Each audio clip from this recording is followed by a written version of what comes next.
Good afternoon, students. Dear student, today we are discussing about the John Dalton atomic theory. Firstly, John Dalton is an English chemist and he gives the atomic theory of any substance. तो इस theory के according बच्चे आपने ध्यान देना है कि आपको कोई भी गिवन सब्सटेंस लीजिए आप, उस गिवन सब्सटेंस हमेशा ही एक स्मॉलेस्ट से स्मॉलेस्ट पार्टिकल से मिलकर बनेगा। उस स्मॉलेस्ट पार्टिकल्स को ही जॉन डाल्टन एटॉमिक थ्योरी के अकॉर्डिंग एटम का नाम दिया गया। तो फर्स्टली आप पढ़ सकते हो, ये फर्स्ट पॉइंट है, elements are made of extremely small particle called the atoms. Means substance के स्मॉलेस्ट से स्मॉलेस्ट पार्ट को हम एटम का नाम दे देंगे। इसके बाद ध्यान देना है बच्चे कि मान के चलो this is a gold substance, कि आपके पास गोल्ड है। इस गोल्ड का जो स्मॉलेस्ट पार्ट होगा that is called the atoms, और ये इन एटम्स को मिलाने के बाद एक कंप्लीट गोल्ड का एक एलिमेंट बन जाएगा। अब इसके बाद ध्यान देना है, एक किसी भी गिवन सब्सटेंस के जो एटम्स होते हैं वो टोटली शेप के अंदर, साइज के अंदर और मास के अंदर, मतलब टोटली जो सारे के सारे जो एटम होंगे उनकी shape, geometry, size and mass identical होगा। ओके, मीन्स आप कंप्लीटली यही बात बोली जा सकती है कि कोई भी गिवन सब्सटेंस सेम टाइप्स के एटम की हेल्प से मिलकर बनता है।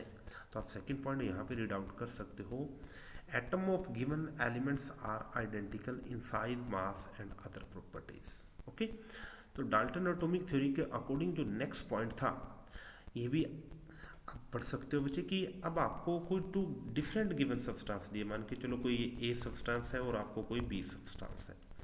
Smallest part of A is called the atoms. On the same way, smallest part of the B is also called the atoms. बच्चे आपने ध्यान देना है कि अगर आपका A and B are two different substances, A और B अगर आपके दो डिफरेंट सब्सटेंसेस हैं, ए के जो एटम रहेंगे उनका साइज, उनकी शेप और उनकी ज्योमेट्री और इसके साथ साथ उनका जो मास रहेगा वो डिफरेंट रहेगा। ऑन दी सेम वे, और जो बी के जो एटम्स रहेंगे, बी सब्सटेंस के जो एटम रहेंगे उनका शेप, ज्योमेट्री, साइज वो भी डिफरेंट रहेगा। मीन्स आप ओवरऑल बोल सकते हो टू डिफरेंट सब्सटेंस का एटम्स हमेशा ही डिफरेंट होते हैं। क्लियर?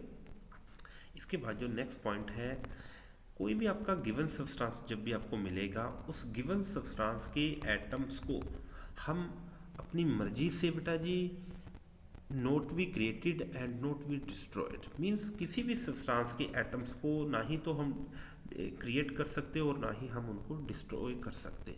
क्लियर? अब इसके बाद जो नेक्स्ट पॉइंट है कि किसी भी गिवन सब्सटेंस के जो एटम्स रहेंगे उन एटम्स, वो एटम्स किसी दो डिफरेंट सब्सटेंसेस, किसी अनदर सब्सटेंस के एटम के साथ एक फिक्स रेशियो के अंदर कंबाइन कर सकता है।